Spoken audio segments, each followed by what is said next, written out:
This book starts with our narrator, Darren Shan, saying how much he loves spiders.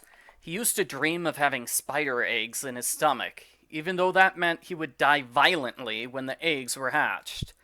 That's a really gross image to start your book with.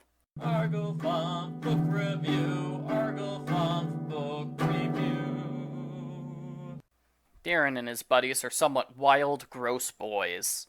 One of them finds a flyer for an upcoming freak show called Cirque du Freak. A teacher named Mr. Dalton gets very upset and gives a lecture on why freak shows are disgusting and cruel, immoral, and illegal. Now the boys really want to go to the freak show. Tickets are fairly expensive, though. Even after pooling all their money, the boys have to steal a little more to cover the difference.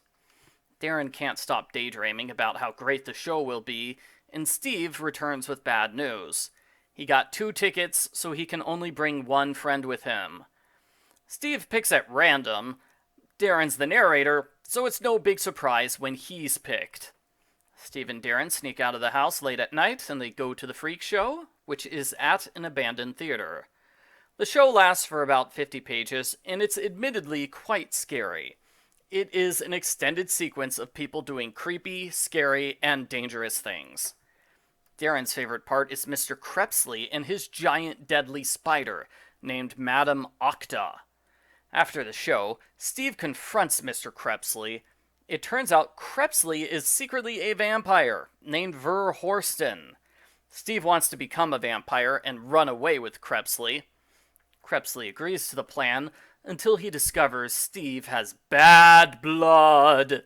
Crepsley could never accept someone as evil and savage as Steve. Steve claims he's not evil, and when that doesn't work, he promises to become a vampire hunter and murder Crepsley. Steve threatening to murder someone won't convince them that you have good intentions. If Darren was smart, he would go home and pretend he didn't know anything. Instead, Darren decides to blackmail the vampire into giving up the killer spider. That is obviously a terrible plan, which will backfire.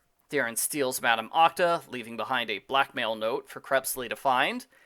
Darren enjoys playing with the spider and gets pretty good at controlling her. Darren shows off the spider for Steve, only his sister Annie interrupts at the worst possible moment. Darren loses his focus, and Madame Octa bites Steve. Steve is paralyzed and sent to the hospital. Darren's forced to go crawling to Mr. Crepsley for help. Crepsley agrees to give Steve the antidote if Darren will become his vampire assistant. Crepsley turns Darren into a half-vampire. Darren now has super hearing, super strength, hypnotic powers, and he ages at a 5th normal speed. Not a bad deal, except he also has an uncontrollable thirst for blood. Darren tries betraying Mr. Crepsley as soon as Steve gets the antidote. Darren does okay for a while, until one of his friends starts bleeding. Darren can't stop himself from drinking the blood. Later that day, he almost attacks his sister. Darren goes crawling back to Crepsley again.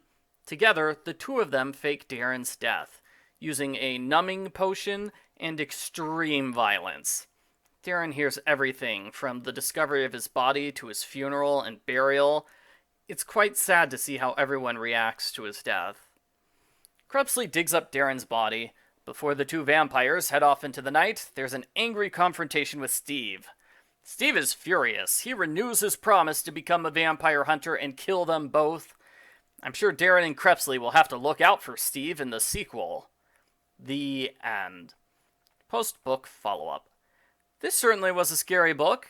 I hesitate to compare it to Goosebumps because this is designed for an older audience, but I'd definitely say this reaches Goosebumps level of scariness.